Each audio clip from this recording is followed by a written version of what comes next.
Il fait très certainement partie des personnages les plus iconiques de l'histoire. Et il suffit d'évoquer le nom de Churchill pour que tout le monde visualise un homme bien portant, joufflu et bien évidemment équipé d'un chapeau noir et d'un cigare au bec.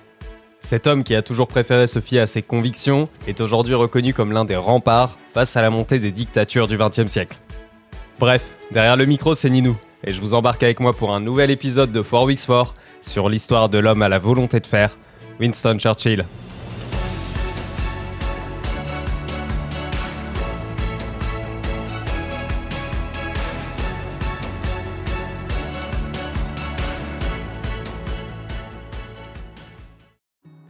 Né le 30 novembre 1874 à Woodstock en Angleterre, Winston appartient à la haute société victorienne et vient d'une famille à la grandeur historique. Néanmoins, à la suite de la guerre de succession d'Espagne au XVIIIe siècle, la famille des Spencer-Churchill, qui n'utilisera par la suite d'ailleurs que le nom de Churchill, a au fil des générations perdu de son prestige. Le père de Winston, Lord Randolph, a gravi très jeune l'échelle du pouvoir jusqu'au rôle de ministre des Finances. Mais aussi vite que fut son ascension, il finit par tout perdre. Endetté et touché par la syphilis, il finit sa vie en 1895 en étant totalement discrédité par la Chambre des communes britannique.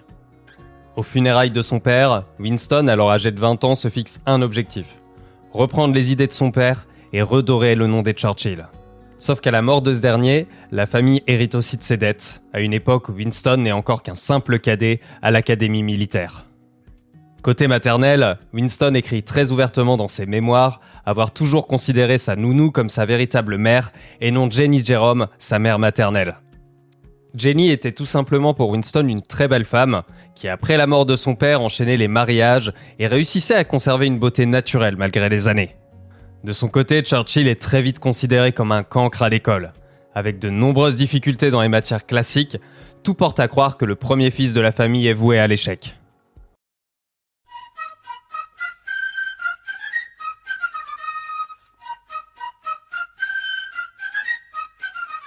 Passionné depuis toujours par l'armée, Winston réussit de justesse, après tout de même 3 tentatives, par intégrer l'académie militaire de Sandhurst en 93.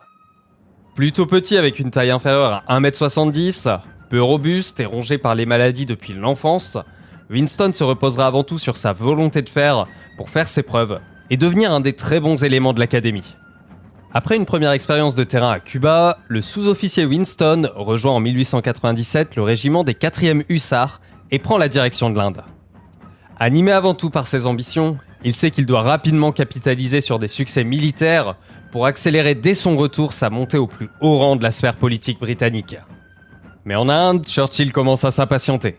Il désire en effet être dépêché sur un conflit pour montrer ses talents et utiliser ses succès en tant que levier d'ascension. Sauf que c'est le calme plat.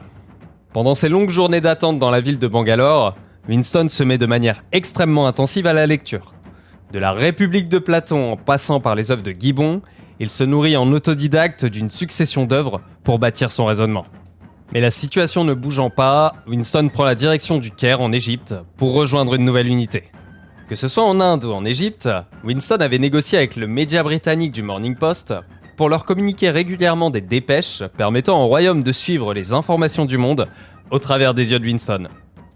Avec des troupes principalement anglo-égyptiennes, Churchill connaît durant cette guerre du Soudan sa première campagne victorieuse. La guerre du fleuve étant terminée, cela marque aussi la fin de l'intérêt pour Winston d'être positionné en Égypte. Il en profite donc pour retourner en Angleterre, écrire un nouveau livre, et c'est aussi à ce moment précis qu'il tombe pour la première fois éperdument amoureux de Pamela Plowden. Sauf que Winston ne sait pas du tout s'y faire avec les femmes, et ce n'est pas non plus sa passion débordante pour la politique qui fera craquer Pamela. Toujours en tant que correspondant pour le média britannique du Morning Post, Winston prend la direction en octobre 1899 de l'Afrique du Sud pour rejoindre un conflit qui oppose le royaume aux Boers africains. Après une première année sur place, Winston est capturé, suite à une opération spéciale des Boers qui intercepte son train. Retenu avec quelques autres détenus, Winston valide un plan d'évasion plutôt simple, qui consiste principalement à sauter par-dessus le mur d'enceinte de l'école qui avait été utilisé en centre de rétention. Winston saute le mur, et après plusieurs heures de marche, il a la chance de tomber sur une famille britannique qui le cache dans une mine pendant plusieurs jours pour préparer sa sortie du pays. Tel le Carlos Ghosn de son époque, Churchill se cache dans une cargaison de laine qui doit partir pour le Mozambique. Cette évasion spectaculaire, qui est bien évidemment relatée et détaillée par Winston lui-même dans la presse, fait de lui la star du moment. Mais au lieu de rentrer et de profiter de cette notoriété, Winston demande une nouvelle affectation en tant qu'officier en Afrique du Sud pour poursuivre le conflit. Ses années en tant que reporter sur le terrain et les livres qu'il écrit en parallèle lui permettent d'assurer à vie son indépendance financière. Nous sommes en 1900 et il est temps pour Winston de déposer les armes physiques et de déployer de nouvelles capacités pour faire face au monde politique. Il quitte donc l'Afrique du Sud pour entamer sa conquête du Parlement, car cet objectif qu'il s'était fixé suite à la mort de son père ne l'a jamais quitté. De retour sur ses terres natales, Churchill réussit à être élu de justesse dans la ville d'Oldham. Mais ça y est, il tient enfin son ticket d'entrée au Parlement.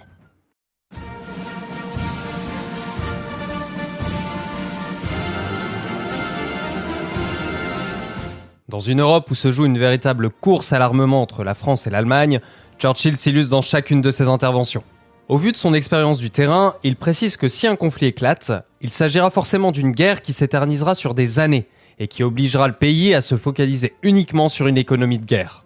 Il s'oppose ainsi fortement à une augmentation du budget militaire, préférant allouer ce dernier à l'amélioration de la condition de vie des ouvriers et préconise un réajustement militaire des dépenses vers la Royal Navy. Dans un monde de plus en plus libéral, la perte de la place de première puissance industrielle du Royaume-Uni entraîne un mouvement des paysans vers une politique plus protectionniste.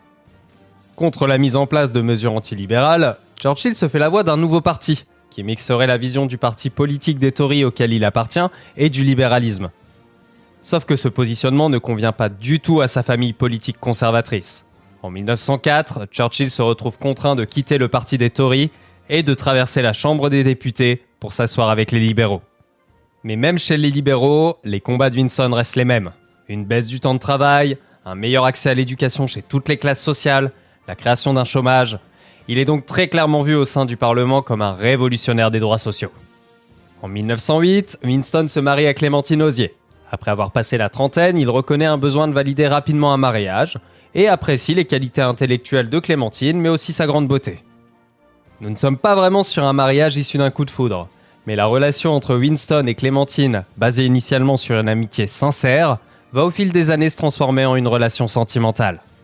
De ce mariage non toujours des plus faciles au vu du profil de Winston, mais toujours des plus sincères, ils eurent 4 filles, Diana, Sarah, Marigold et Marie, et un fils Randolph. Nous arrivons en 1911, où Winston met toutes ses forces dans le développement d'une nouvelle Royal Navy, fonctionnant au pétrole, avec la nouvelle classe de cuirassés, le Queen Elizabeth. L'objectif britannique est de répondre au plan massif allemand de développer une nouvelle force navale de dernière génération. Durant cette période, Churchill met de côté son combat pour les droits sociaux. Son nouvel objectif numéro 1 est de rediriger l'intégralité des fonds possibles pour le réarmement maritime. I have to tell you now that no such undertaking has been received, and that consequently this country is at war with Germany. Le 4 août 1914, l'invasion militaire sur le territoire belge contraint la Grande-Bretagne à déclarer la guerre à l'Allemagne. C'est le début de la Première Guerre mondiale et la marine britannique est prête à faire face à ce rendez-vous. Après une victoire décisive sur les côtes de Dunkerque, Winston se rend compte que la guerre va s'éterniser et qu'il faut développer impérativement des nouveaux moyens comme des chars de combat pour surpasser les murs de barbelés.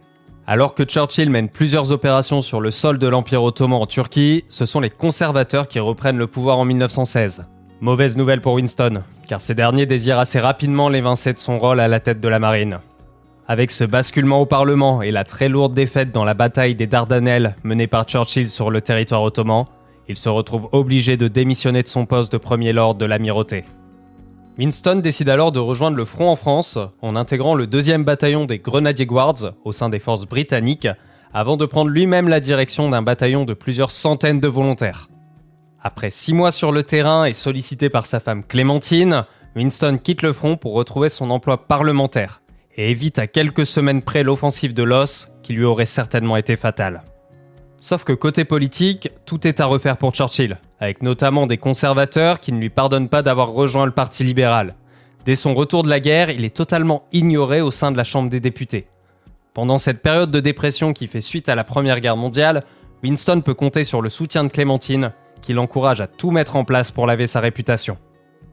Après avoir été blanchi de toute responsabilité dans le scandale de l'échec des Dardanelles, Churchill profite de certains changements politiques pour remonter la pente et obtenir en 1921 le poste de secrétaire d'État aux colonies, et on peut dire qu'il allait avoir du boulot. Entre les révoltes irlandaises, la Palestine qui suite à la Première Guerre mondiale est sous autorité britannique, ou encore les échanges tumultueux avec l'Empire turc, Churchill est sur tous les fronts. Sauf qu'en 1923, il y a encore du mouvement du côté du Parlement britannique. Les conservateurs obtiennent une écrasante majorité, ce qui entraîne la chute du Premier ministre Lloyd George et la non-réélection de Churchill qui perd son siège. Winston fut toute sa vie un opposant de premier ordre au communisme, avec une haine viscérale presque aussi profonde que pour le nazisme. Et au vu de la montée du Parti travailleur qui inquiète fortement Churchill, il décide une nouvelle fois de faire la bascule politique. Il retourne dans les rangs du Parti conservateur et réussit à être finalement élu en 1924. Car pour Churchill, plus que l'appartenance à un parti, c'est ses convictions politiques qu'il désire pouvoir mettre en action. We must arm. Britain must arm. America must arm. We shall no doubt arm. À partir de 1933, à l'aube de ses 60 ans, Churchill sort du quotidien politique pour porter un nouveau combat contre la montée du totalitarisme. En Italie, au Japon, mais surtout en Allemagne, avec la validation quelques mois plus tard d'Hitler en tant que chancelier. Alors que les pays européens luttent encore suite au crash boursier de 29, qui a fragilisé leur économie et leurs possessions coloniales, les plans de relance militaires proposés par Churchill sont tout sauf écoutés. Contrairement aux pays totalitaires, les budgets pour les différents corps militaires sont gelés et l'armée britannique assiste impuissante à sa propre régression. Avec une inaction européenne trop occupée à se concentrer sur la reprise économique, en Allemagne, c'est le boom militaire. Les 7 divisions d'infanterie sont remplacées en 1938 par 46 divisions, dont surtout 5 divisions de chars Panzer. On estime que l'armée allemande pèse à ce moment-là 600 000 hommes, tandis que l'armée britannique de l'époque atteint timidement les 200 000, avec une majorité dispersée à travers ses colonies. Nous sommes dans les années 1938, et Churchill continue de pousser pour un réarmement toujours plus important, et surtout un besoin de solidarité armée entre la France, la Russie et les Britanniques, pour intimider l'Allemagne à se lancer dans un conflit armé. Mais avec l'annexion de l'Autriche et l'affaiblissement de la Tchécoslovaquie via les accords de Munich, le bloc allemand poursuit son développement à un rythme effréné. Le 5 octobre, Churchill prend la parole avec un discours qui deviendra iconique. Tout est fini. Silencieuse, endeuillée, abandonnée, brisée, la Tchécoslovaquie s'enfonce dans les ténèbres. Le peuple doit savoir la vérité. Il doit savoir qu'il y a dans notre défense des négligences et des déficiences grossières. Il doit savoir que nous avons subi une défaite sans guerre. Ce n'est que la première gorgée, le premier avant-goût d'une coupe amère qui nous sera présentée année après année, à moins d'un redressement suprême de notre santé morale et de notre vigueur martiale. À moins que nous ne nous levons à nouveau pour défendre la liberté, comme dans les temps anciens. À la suite de ce discours, le plan de réarmement prioritaire est enfin validé. Les Britanniques s'équipent dans les airs de Spitfire, d'Hurricane, et un plan de défense aérienne du pays via la mise en place de nouveaux radars est lancé. Le 1er septembre 1939, le Reich prend le contrôle de la Pologne. La mer Baltique est ravagée par l'occupation et le Premier ministre britannique Chamberlain est remis en cause suite au désastre de l'affaire norvégienne. Chamberlain se retrouve contraint de remettre sa démission au roi George VI, devant lequel il conseille de nommer Churchill à sa succession. Le 10 mai 1940, Winston Churchill devient Premier ministre britannique et se consacre à 100% à la victoire face au régime totalitaire dans ce nouveau conflit mondial. We shall fight in France. We shall fight on the seas and oceans. We shall fight with growing confidence and growing strength in the air. We shall defend our island, whatever the cost may be. We shall fight on the beaches. We shall fight on the landing grounds. We shall fight in the fields and in the streets. We shall fight in the hills. We shall never surrender!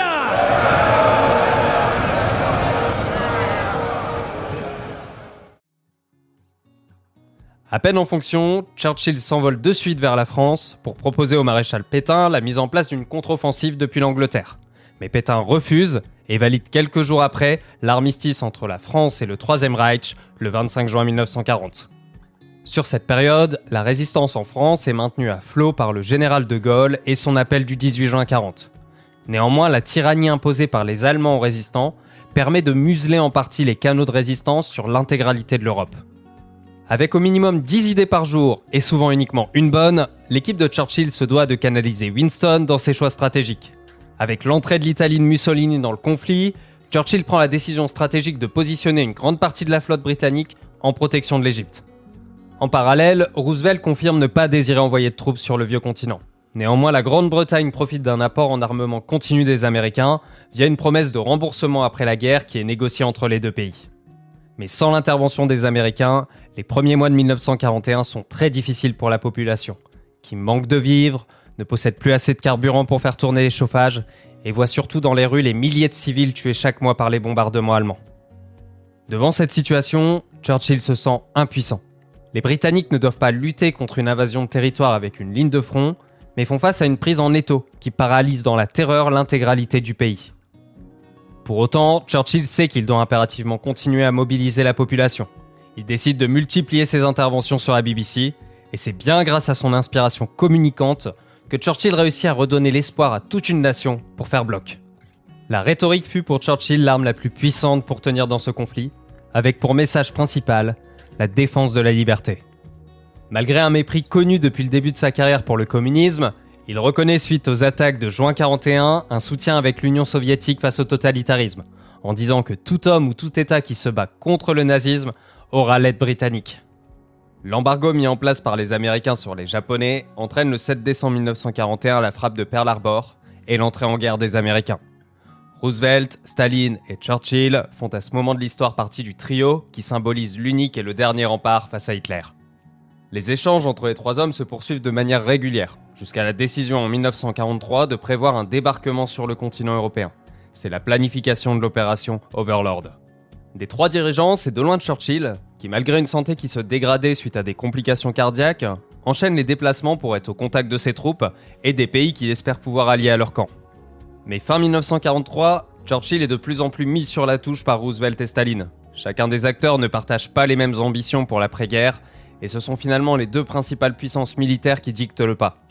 Néanmoins, malgré une position que Churchill reconnaîtra comme plutôt humiliante, il fait tout pour s'assurer que l'opération Overlord avec une offensive en tenaille sur le continent européen sera bien appuyée par chacun des alliés.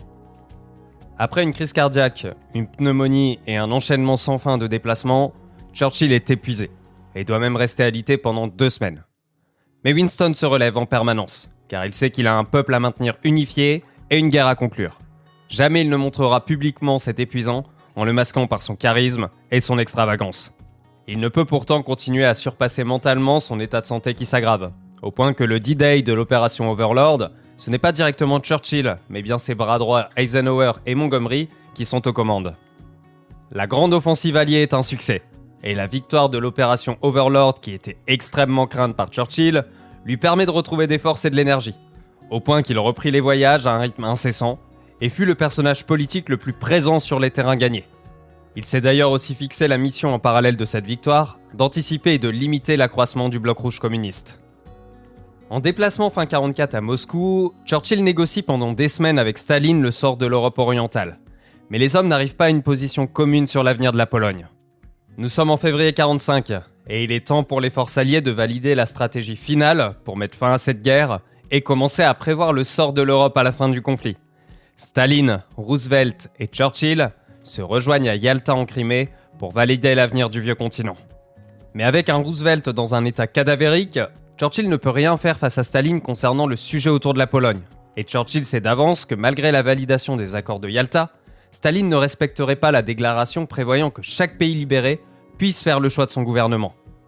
La réédition totale de l'Allemagne le 8 mai 1945 marque la fin de la Seconde Guerre mondiale. Et Churchill prend une nouvelle fois la parole.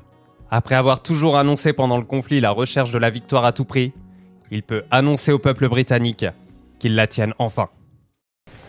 Advance Britannia! Long live the cause of freedom! God save the King!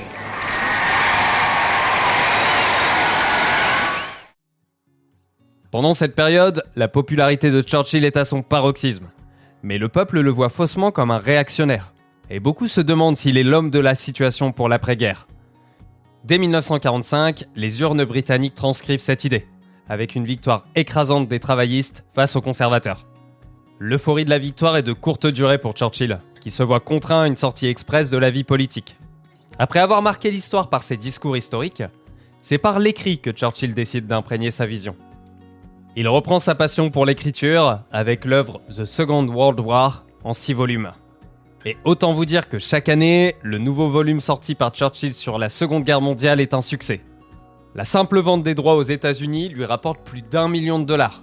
Et cette œuvre à la fois historique, romancée et parfois fictive lui permet en 1953 de décrocher le prix Nobel de la littérature. Mais à plus de 75 ans, Churchill tente un dernier baroud d'honneur sur la scène politique. Il réussit à renverser les élections de 1951 et son parti est de nouveau en tête. Il est pour la seconde fois de sa carrière nommé Premier ministre de Grande-Bretagne. Néanmoins, la vieillesse tente en parallèle de le rattraper. Alors qu'il continue les voyages aux États-Unis pour consolider les relations des deux puissances, il a en 1953 une attaque qui le paralyse sur tout un côté. Mais il continue à surpasser ses limitations physiques, portant l'intérêt du pays bien au-delà de sa santé. Jusqu'en 1955, où il concède ne plus avoir la force physique et mentale pour tenir le poste et prend la décision de quitter ses fonctions. Après plusieurs attaques cardiaques, il trouve finalement la mort en 1965 à l'âge de 90 ans. Pour les Britanniques, ils ne viennent pas seulement de perdre l'une des personnalités politiques les plus importantes, mais bien un véritable héros du XXe siècle. À l'annonce du décès de Winston Churchill, toutes les rancœurs sont mises de côté, pour se concentrer sur le fait qu'il fut l'homme qui permit à la Grande-Bretagne de tenir. 112 dirigeants sont présents à ses obsèques, avec la présence exceptionnelle de la reine. The first step in the recreation of the European family must be a partnership between France and Germany. Churchill, qui initialement n'était pas reconnu pour ses talents d'orateur, a année après année travaillé son discours, car il savait qu'avec ses paroles, il pourrait transformer le cours de l'histoire. Pour terminer, je vous propose de revenir le 19 septembre 1946, où Winston Churchill prononce à l'université de Zurich un discours dans lequel il pose la réconciliation franco-allemande et la création d'une organisation européenne comme condition à la paix et à la liberté sur le continent. Il propose la création d'une famille européenne des États, qui pourrait s'apparenter à des États-Unis d'Europe, avec aussi bien une France spirituellement grande qu'une Allemagne spirituellement grande. C'est la fin de ce 5e épisode de 4 Weeks 4. Comme vous avez pu le remarquer, il s'est passé un peu plus de temps que prévu pour la sortie de ce nouvel épisode. Un grand merci à ceux qui ont suivi les épisodes précédents pour le soutien et la motivation. Si vous avez des retours ou désirez continuer à débattre autour du sujet, on se retrouve sur Insta, les liens sont dans la description. Sinon, je vous dis à la prochaine pour un nouvel épisode de 4 Weeks 4 qui sera bien évidemment Pixel. Allez, tchuss, c'était Ninou.